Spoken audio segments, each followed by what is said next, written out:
Gylfi, eftir bara mjög gott gengi hjá ykkur í sumar, þá hlýtur þetta að vera, þetta ekki nett svona högg í magan að tappa þessum El-klassíku sem maður segir, Njarðvík. Grindavík Njarðvík á móti Keflavík, þetta svona derbíslagur. Já, þetta er svona kannski, nei, mér finnst þetta ekkert eitthvað mikið högg í magan, þetta er svona, það langt sem við töpum síðast, ég viðurkenni það, þú veist, maður var svona smá búinn að gleyma þessari tilfinningu og rétt hjá þér og bara búið að ganga vel og allt það, en við erum bara, ég hef sagt þetta nokkuð sem áður, við erum ekki að dæma okkur út frá úrslitum í þessari deild og höfum ekki verið að gera það í allan vetur, við erum að fókusa á okkar frammistöður og það fer helst ekkert alltaf í hendur, þú veist, við unnum síðasta leik 3-0 en mér varst margt sem við gerðum í dag betra í 1-0 tapi heldur en 3-0 sigri, þannig að frammistaðan var, já, ég meina hún var aðeins undir pari,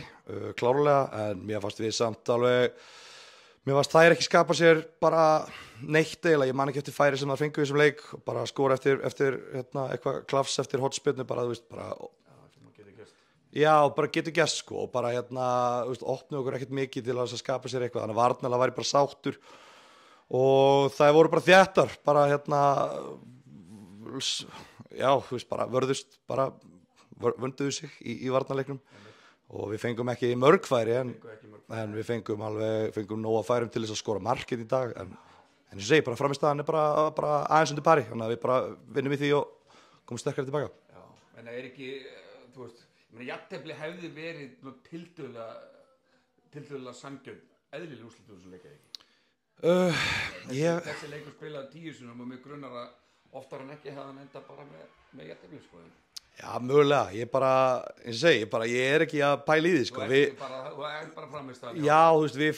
fáum dauða færi í fyrri hálfleik þar sem að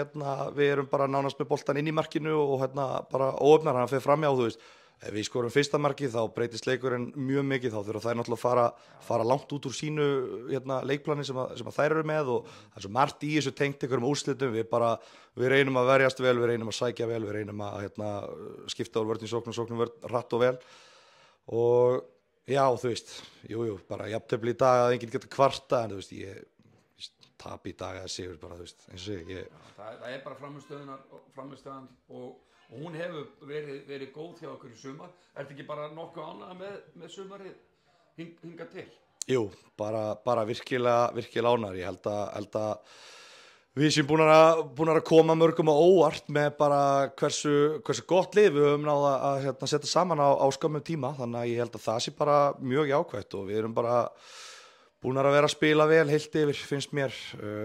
alls ekki fyrir, við erum helling inni, sko, við erum langt frá því þó við sem búin að vinna einhverja 4 leiki í röð og eitthvað svoleiðis að þá er margt í frammistöðunni þar sem við getum bætt og margt sem við erum að gera vel og sami í dag, veist, þetta er aðeins lengri vinna heldur en 9 mánuðir sem við höfum verið að vinna í þessu saman, þannig að þetta mun taka miklu lengri tíma að komast á þann stað sem við viljum en ég get ekki gagnrýnt stelpunnar neitt hvernig það leggja sig fram í blíðu og stríðu, sama hvort að okkur gangi vel eða illa, hvort að úrslitin eða frammistaðan eða dómararnir eða veðrið eða whatever, við fengið að smakka á þessu öllu. Já. Þannig að það er bara, þú veist.